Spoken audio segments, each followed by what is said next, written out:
title of his speech we're guessing is Guernica. From the Competent Communicator Manual, Project 4, How to Say It. Steve Piet, Guernica.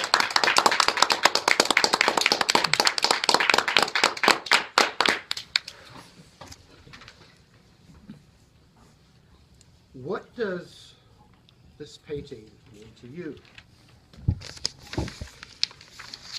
What does the process that allowed Pablo Picasso to paint this mean to you? Painted this in 1937. And I'll tell you a little bit more about this particular painting.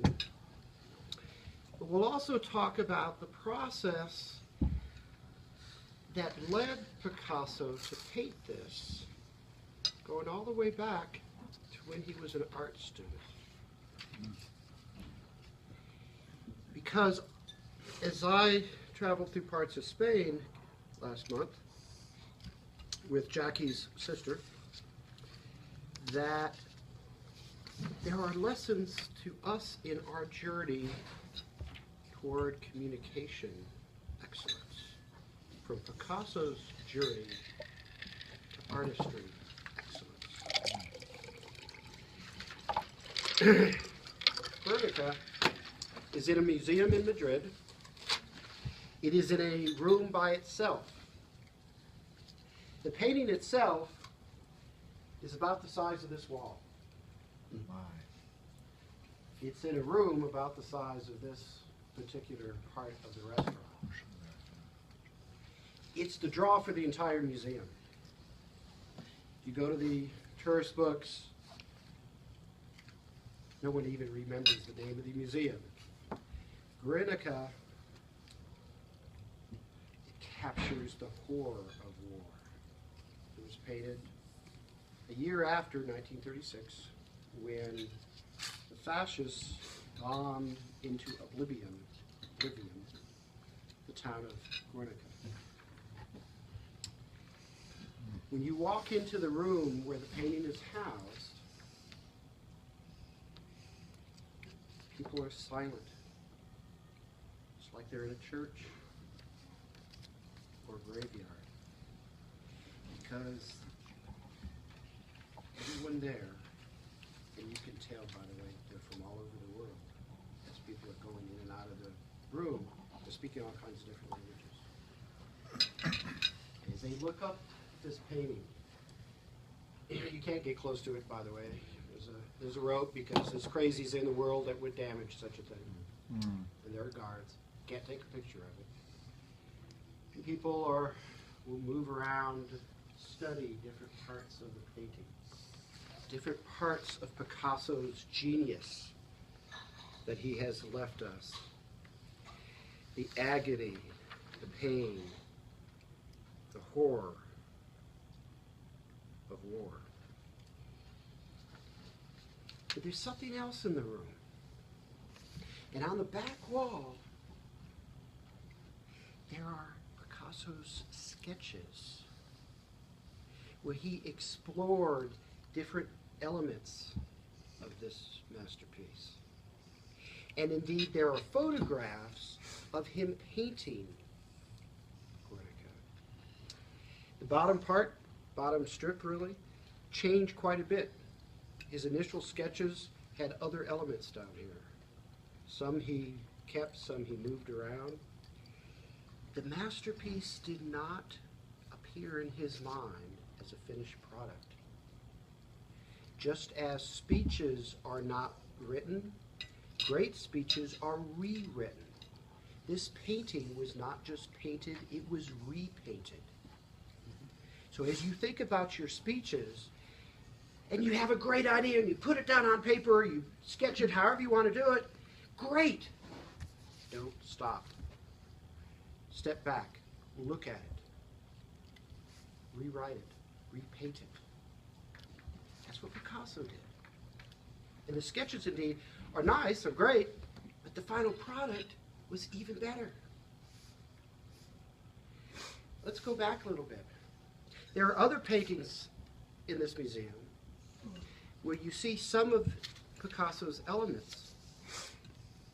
The horse, for example, underneath the light bulb, the spear coming through its mouth. He's got other paintings where that particular element is included, focused on the horse. In other words, even the elements here had predecessors in his work. It didn't just come out of nowhere. In Barcelona, Robin and I went to a different museum, dedicated 100% to Picasso.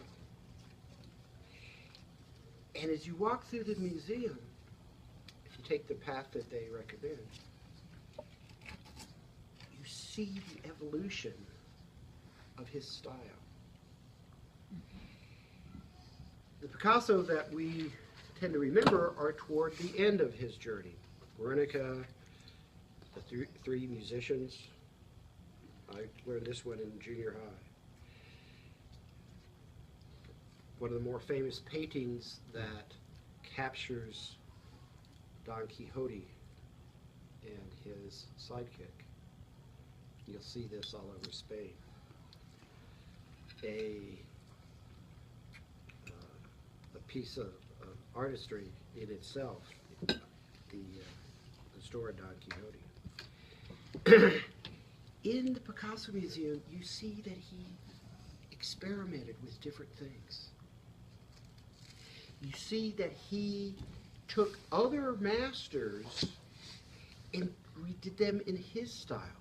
He explored their concepts, but he did it in his way. But as you go all the way back, you see his earlier stuff, where he was working on the basics, the fundamentals, the competent communicator and the competent leader of paintings. He didn't just jump into masterpieces on day one. He was an art student, and some of those paintings survive. Still lifes, very traditional things. He did his homework. He studied with others. He studied the fundamentals. He practiced and practiced and practiced. And then slowly started putting more of his ideas and experimenting with his styles. So that in 1937, we had this great masterpiece.